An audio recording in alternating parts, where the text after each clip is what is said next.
This video is going to go over how to create reports after grading a multiple version test. So the first report we're going to start with is the condensed test report.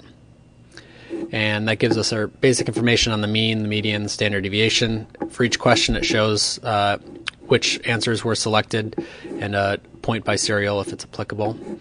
And to export any of these reports to the PDF, when you're looking at a report, you're going to click on File, Export, Report, and make sure PDF is selected. Click on Export. And I'm in my test folder. I'm going to create a folder called Reports. You can organize this however you want. But inside that Reports folder, I'm just going to call this Condensed Test Report and save that. And so now if I just go double check that, inside my test folder, inside Reports, I now have a condensed test report. That's a PDF. So I've got a few other reports that I want to do. The next one is the test item statistic report. It's similar information to what we just saw, but it's got this bar graph on the side that's really helpful for quickly finding questions that students did really poor on that maybe the answer key was incorrect.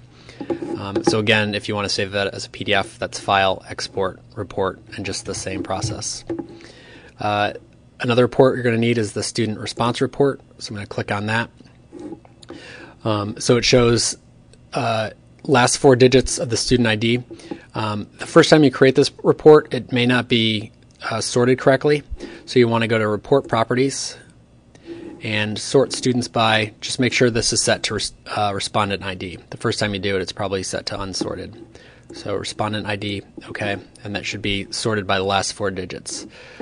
You've got all the responses that the students put in. Green's for correct, red is incorrect, the answer key is at the top. Now one thing to keep in mind is there's only one version of this, so you don't have to have separate reports for each version. But what it does is, if you have a student that took version B, it's going to show how they did with the questions organized according to version A. So this is how they did on question 1 in version A, regardless of which version they took. So what that means is if you're going to be reviewing a test with a student, just make sure to have a copy of version A open, and you can go through this totally normally and say, okay, you put A for question 1, you got that right. You put B for question 2, you got that incorrect. It's answer C. The confusion that you just want to avoid is if they've got their hard copy packet of version B, their questions are going to be in the order that they took them, but it's going to be different than they appear here. So again, if you're reviewing a test with a student, just make sure you're going through version A if you're looking at this report. And then the last thing that we're going to create is a frequency distribution report, which is just our histogram. And it's not very pretty here because there's only a few students in it. And now, besides a report, we also need an Excel export. So we're going to click on File, Export, and it's numeric data and results. And again, I'm going to go to my test folder and put that in the reports folder as well. I'm just going to call this test export. You want to make sure to change the type. The type should be whatever version of Excel you want. So I'm going to use the old version of Excel. And then the sheet name, you actually have to name the worksheet, and this can be anything. I'll just call it data. And click OK. And if we go and check what that looks like, it's inside our reports folder. So I'm going to open this.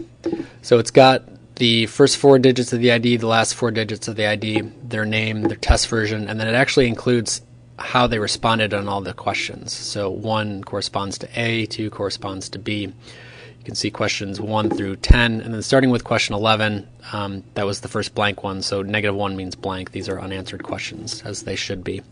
So I'm just going to go through and select all the way to the question 100 and delete those.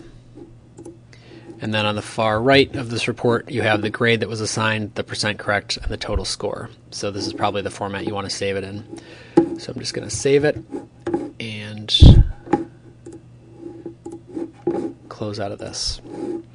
And so that's all the reports that you need. And so now we can completely close out of Remark.